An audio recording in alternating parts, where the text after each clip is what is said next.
I went around today to an Igbo Shaman market, Afia, Odinaala. These kind of markets are known for selling different spiritual items that are used for sacrifices depending on what the problem is and depending on the specification of the spiritualist. Some of these items are basically used to perform sacrifices, which involves doing sacrifices within the mili, akohele, awo, and the rest of it. These materials in Ikechuk's shop was basically grouped in different shelves, like the artifacts shelf, the divination tools, and dead animals that are used to perform some sacrifices, such as akohele, amusu, umada, and the rest of it.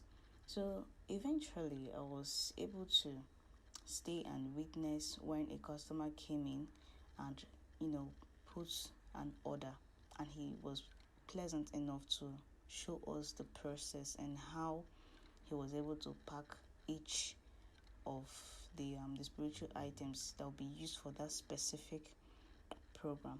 So I hope you guys enjoyed this video, and don't forget to like and share, comment also. Thank you very much.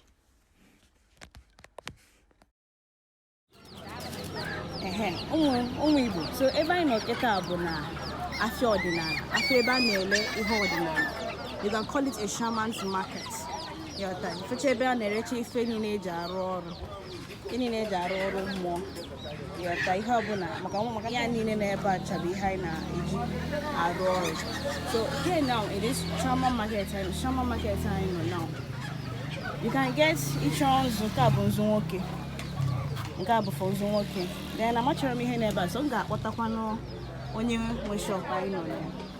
Let him talk to us and explain some of these things for us, what he does and how he makes use of it. Now, after the end of this interview, he's going to call his number.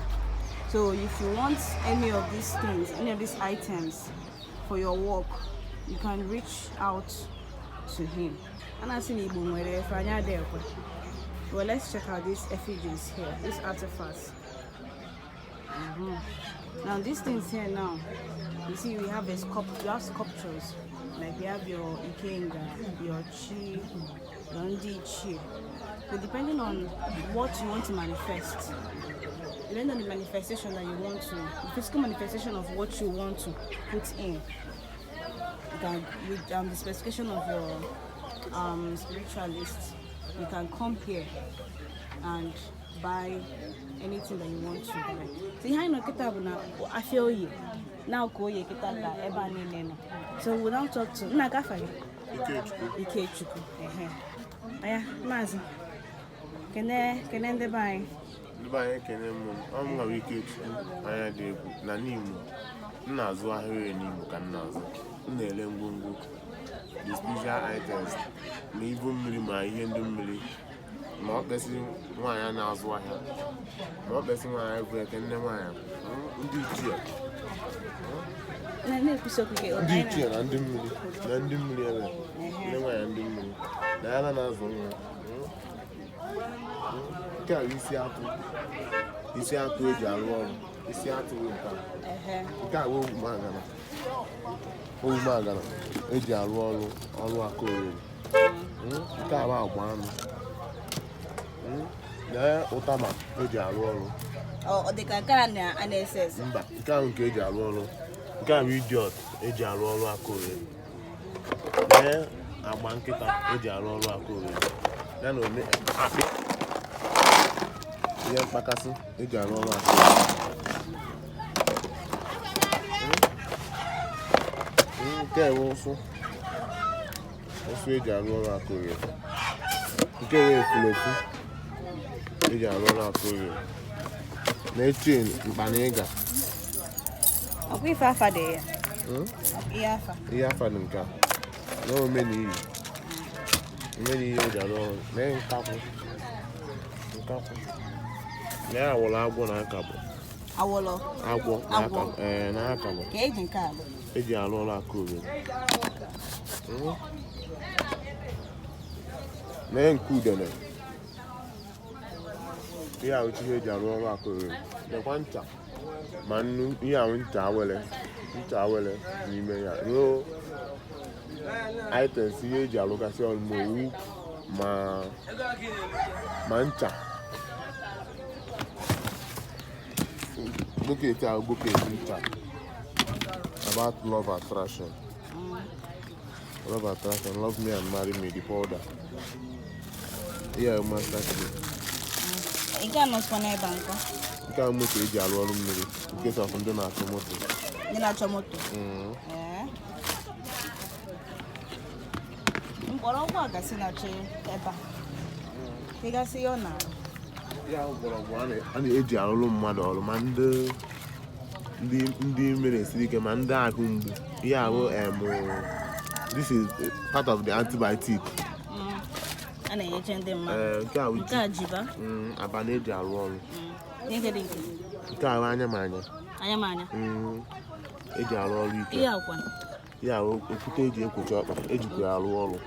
Ka ọrụ eji ya arụ? Ọrụ ike. Ma edegasị na ndị otu egasị. Ndị nke a nọkwa n'ebe a.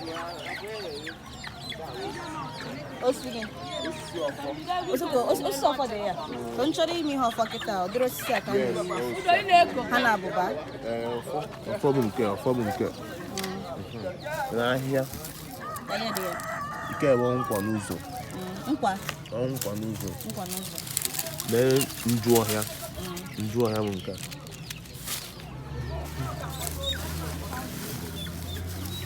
mee ụlọ atụrụ eji arụ ọrụ kwa na-akọrọ na-eto ihe akwa ndị ga-anọkwa nside takpuchi ọnụ onye mejọ gị ga-ejiri nke a bụ ndị ichie ezumezu ndị ichie ndị ahụ ndị mmiri Kedu difference between ndị ichie na ezumezu? The difference ndị ichie na ezumezu ezumezu ya na ị ga-afụ the ezumezu here ị ga-afụ the difference akarị aka atọrọ the ezumezu na ahịa. This is ukwu na ije. This is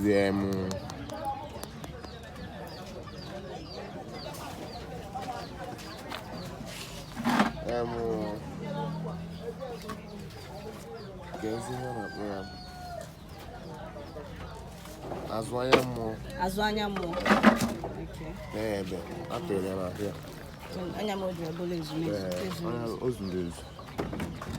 Mee ikenga n'onwe ya. Ikenga bụ ihe. Eri ndị ichie. Ndị ichie n'ụwa ọ bụ nwoke ma nwaanyị? Mba, nke a ụsọsọ nwoke. Nke nkwe na-enwe nke nwaanyị.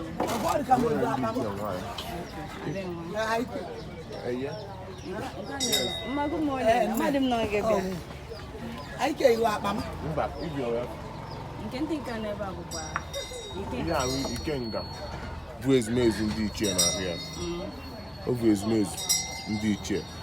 Nọọ igozie ikenga ndị ichie nwa na sọsọ chi ndị ichie ka ihe egozi maka nke ebugoro ezumezu na-ahịa.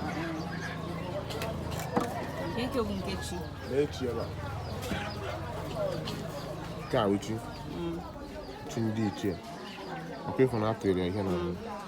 Abụlọ nke mara nke bụ chi mmadụ like nchọrọ ime ife chi nkịta nke m ga-eyuzu chi nwaanyị chi nwaanyị lee nke chi nwaanyị nke bụ ikenga nwaanyị ikenga nwaanyị bụ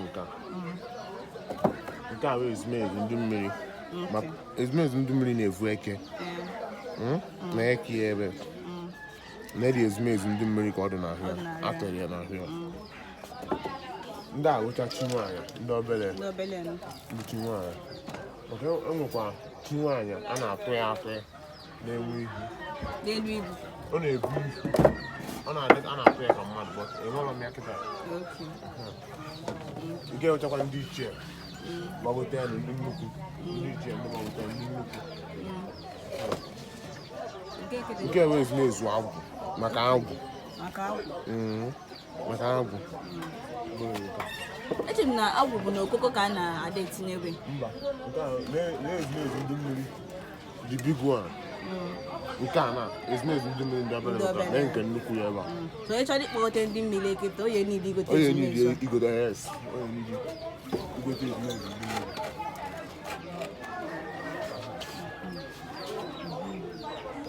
Ụmụnne m na-afụgo n'elu. Ihe ọcha bebi eji arụ ọrụ ndị ọgbanje. Maka ndị na-edu ya. Bebi ya bụ ihe a. Na ihe eji agba afa, eji ajụ ajụjụ. Eji ajụ ọrụ ajụjụ. Ịma na ndị mmadụ na-adawa afọ kebe fa eche na o nwere ebe onye dibịa na-eyuzi enwere ebe ọ zọdoro ewu na ayawosi emepe omepe. Ọ na-afụgo na o nwere ọkwa ebe ọzọ. Ka ihe ọzọ eji agba afa n'ebe. Ihe eji agba afa n'ebe a. Na incense kwa, the new model pụtara ọhụrụ. Ndị nnukwu agasị. Good block. Ego na-eche ndị nke. Ndị ka 3,000. Back to sender. Stop evil. Call customer. N'oche. Ya akpa agwụ. Nekwa ezumezu ndị mmiri. Nke nnukwu ichi ya nke ndị nwoke nke ndị nwoke ba nke nwaanyị a na-ebe ofu ihe. Mba, nke nwaanyị a na-ebe awụ eze nwaanyị na-ikenga nnukwu ikenga.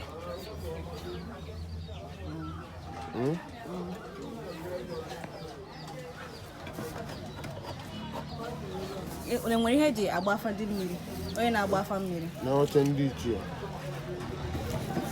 Ya ugbo n'ugbo. Ugbo n'ugbo. Ga-eji kara. Ọ maka ndị chọrọ ịtụchi ha ugbo, ma ndị chọrọ itinye ndị mmiri ha ugbo, ma ndị chiri echichi na-etu ugbo n'isi.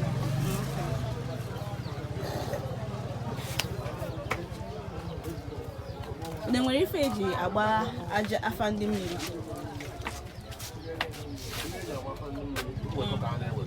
Ka na-eweta. Na ugiri ịkpakpara. Nọọsụ ugiri mgbe m furu eche nọọsụ ugiri wee n'ebe a. Ugiri dị ebe a. Ikpoto nke a bụ ikpoto. Ikpoto eji agba afa. Ihe na ihe eji arụ ọrụ ma nzu ma edo. Egosikwa ha nke nwa n'ebe a bụ nzu nwaanyị. Nzu nwoke. Ka egosi anyị ọfụma. Nzu nwaanyị akakasịrị efe na-arụ. Nzu nwoke. Ka nke nzu nwoke ọ dị plain. Na-edo. Edo. Ihe awụcha ncha eji awụ ụtụ. Ncha eji awụ ụtụ bụ nke a. Na ncha yahoo. Yahoo. All this perfume, divine grace, divine favor. Both Goya oil, na-elekwa ya. Ihe na ọchị eji arụ ọrụ.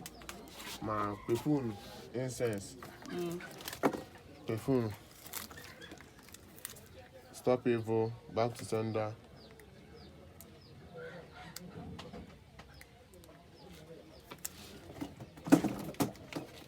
Nnukwu nke a n'anya na-azụ gị ya bụ nke nnukwu a n'anya na-azụ. Ya Mmọnwụ nwaanyị. Mana nwoke na-etinye. Nwaanyị adịghị eti mmọnwụ. Ihe awụcha candle. This is a candle section. Let's scatter candle. Confusion. Mercy and favor.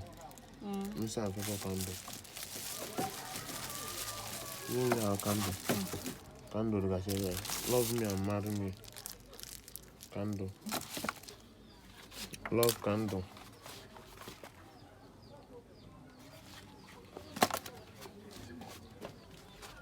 Candle with you in there. Lantern. Lantern candle. Yeah, mama.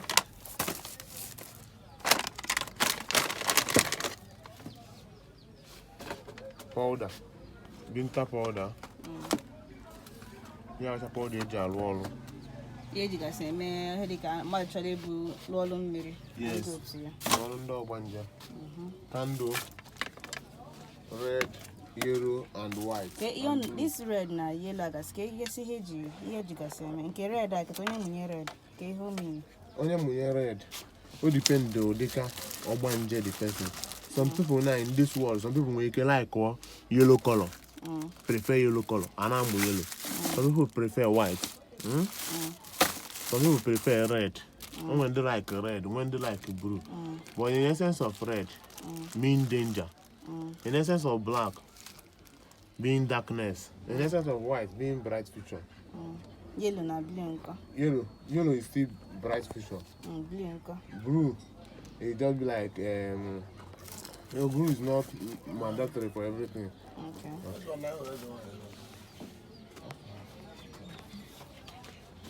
Candle, pillar candle. Pillar candle, the big one. The medium one. Pillar candle, St. Michael pillar candle. This is the incense. Call dollar. Call dollar and call money. Many incense they are. Here are incense they are roll. Guardian angel 77. Another 77. Both good luck incense. Yeah, now incense they are roll. Incense they are roll. I think you want your very open. I will make sure. One can ever do ego million. Yes, they got your. They good roll coins. And then when they go off, there. Oh, that's all. on outside. I make I go to coin them mad. Yeah, no one gonna. Don't know that. I can't know one of one ever. Yeah, Laka. Yeah, because I'm. Eji arụ ọrụ mmiri. Taa aka eji arụ ọrụ mmiri. I feel go off. I can't know one ever get that big off. I feel.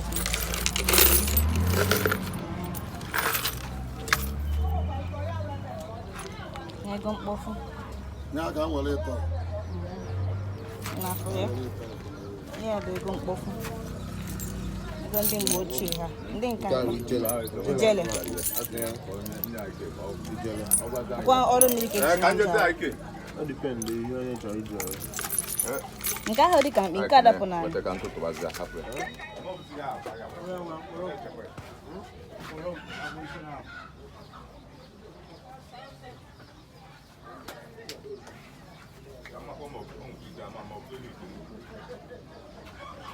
nna bịa kọwasịala pictures a niile ka afọ ha gasị nke na-ebe Ihe acha ndị mmiri ihe bi na mmiri. ihe niile bi na mmiri Otu ndị mmiri dere ihe a. okotu ndị mmiri dị.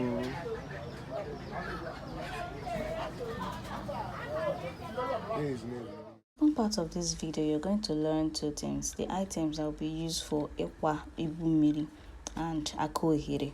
So make sure you wait for the second video and learn. Thank you very much.